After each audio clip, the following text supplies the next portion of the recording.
नमस्कार, नतंगा टाइम्स में आपका स्वागत है। आपके साथ मैं हूं आस्था श्रीवास्तव। गृह मंत्री नरोत्तम मिश्रा की टीएमसी को चेतावनी। प्रेस को संबोधित करते हुए डॉक्टर नरोत्तम मिश्र बोले, ममता दीदी पर करारा प्रहार करते हुए बोले नरोत्तम मिश्र, दिग्विजय के साथ असंख्य कार्यकर्ता साथ खड़ा है। आपको बता दें, रात 11 से 2 बजे के बीच में कुछ अराजक तत्वों ने दिग्विजय के घर में फायरिंग की एवं धमकी दी।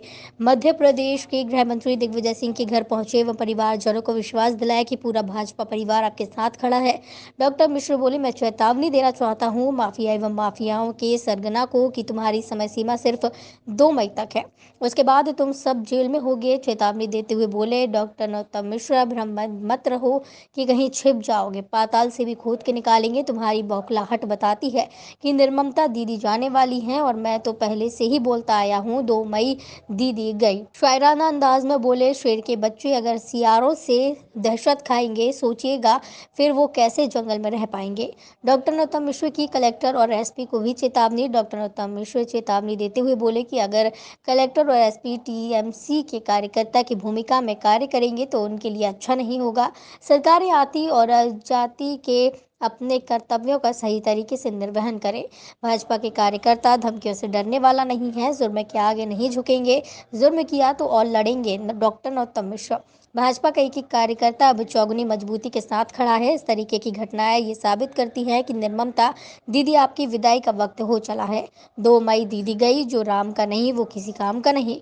भाजपा की सरकार बनते ही ऐसे अराजक तत्वों को उनके सही स्थान में पहुंचा दिया जाएगा। दीदी ने तो राजनीति को खेल बना दिया है। हर वक्त वो और उनके कार्यकर्ता बोलते हैं खेला होवे। अरे हमारे प्रधानमंत्री नरेंद्र मोदी जी बोलते हैं विकास होवे, रोजगार होवे, माफिया राज खत्म होवे, किसानों का सम्मान होवे। हमारी नीयत साफ है, हम सिर्फ बंगाल के विकास के लिए आए हैं। गलत फहमी में ना रहे टीएमसी। गृह मंत्री अमित शाह की पैनी नजर है पूरे पश्चिम बंगाल पर। दीदी, ये पंचायत चुनाव नहीं है कि आप मनमानी करो। सीआरपीएफ की निगरानी में होगा पूरा चुनाव। वो राजनीति को खेल समझती हैं, इसलिए राजनीति में खेल कर रही हैं। हम राजनीति में सेवा के लिए आए हैं। प्रधानमंत्री जी ने कहा है उनका खेला होए, हम विकास करेंगे, हम नौकरियां देंगे, हम रोजगार देंगे, हम माफिया राज खत्म करेंगे, हम गुंडा राज खत्म करेंगे। हमारा ये काम है, उनका काम है खेला होगा, हमारा काम है विकास होगा।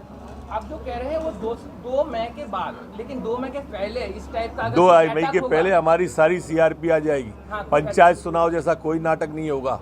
लोग निश्चिंत होकर, स्वच्छंद होकर मतदान करेंगे। आप खुद भी देखेंगे और हम भी देखेंगे और जनता भी देखेंगे। आपका कार्यकर्ता भी क्या प्रोटेस्ट करेंगे? क्यों नहीं करेंगे, जरूर करेंगे। नरोत्तम मिश्रा जिंदाबाद। नरोत्तम मिश्रा क्या दिन में हुआ है कि आपका नॉर्थ विधानसभा में एक बूढ़ी माँ को मारपीट किया गया, तो तृणमूल की तरफ से आपको मालूम होगा, मालूम जी ट्वीट भी किया। उसके बाद फिर रात में एक गोली का कांड हुआ। इस तरह का माने यहाँ होने लगा है पश्चिम बर्धमान जिला में जो। हाँ भैया, देखिए ये जो तृणमूल के गुंडे हैं, आपराधिक प्रवृत्ति के लोग हैं, माफिया और माफियाओं के सरगना बौखलाहट में है। ये उनकी समझ में आ रहा है कि दीदी जा रही है, 2 मई तो दीदी गई, ये मुहावरा सबकी जबान पे है। और बौखलाहट में वो भारतीय जनता पार्टी के कार्यकर्ताओं को डराने की, धमकाने की कोशिश कर रहे हैं। मैं आप सब मीडिया के प्रबुद्ध जन हैं, आपको बताना चाहता हूं कि हम भारतीय जनता पार्टी के देव दुर्लभ कार्यकर्ताओं में से एक दिग्विजय है। और दिग्विजय के ऊपर जो कोशिश की गई उनके घर पर, उसकी निंदा करने के साथ साथ मैं चेतावनी भी देता हूं कि भारतीय जनता पार्टी का कार्यकर्ता है, दिग्विजय के लिए जान लगा देगा। मेरे जैसे असंख्य कार्यकर्ता आज, दिग्विजय अकेला नहीं, इस भ्रम में नहीं रहे और इस भ्रम में भी नहीं रहे कि वो हमसे बच जाएंगे या कहीं छुप जाएंगे। पाताल में भी छुपे होंगे तो खींच के निकाल के लाएंगे। और इस तरह के जितने माफिया और सरगना हैं, आपराधिक प्रवृत्ति के लोग हैं, उनकी समय सीमा तय है 2 मई। 3 मई से सब सलाखों के पीछे होंगे, एक भी नहीं बचेगा। ढूंढ ढूंढ के लाएंगे, घर में घुस के निकाल के लाएंगे।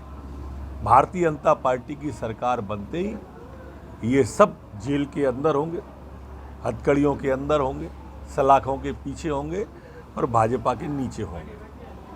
ये लोग कौन है जो आप समझते हैं लोग है? हमने बताया कि ये सब तृणमूल के द्वारा प्रायोजित लोग हैं जो भाजपा को डराना चाहते हैं, और हम डरने वाले नहीं हैं। शेर के बच्चे अगर सियारों से दहशत खाएंगे, सोचिएगा फिर वो कैसे जंगल में रह पाएंगे।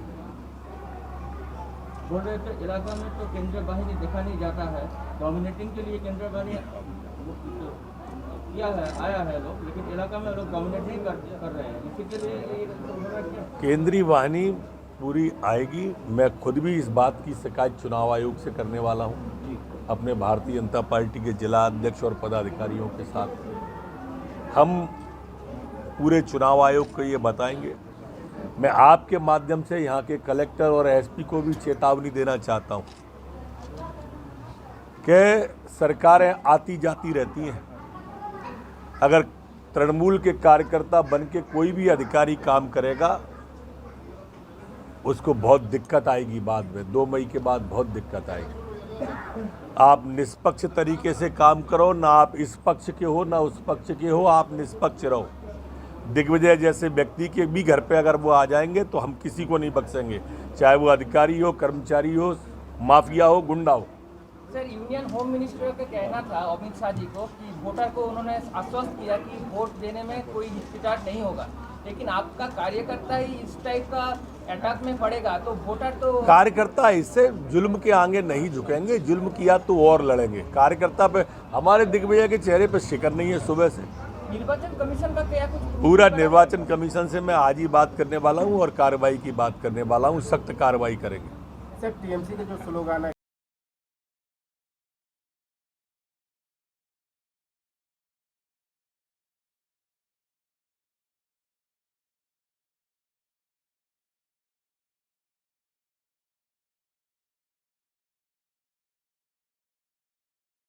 रतनगढ़ टाइम्स में फिलहाल इतना ही। मुझे दीजिए इजाजत। नमस्कार।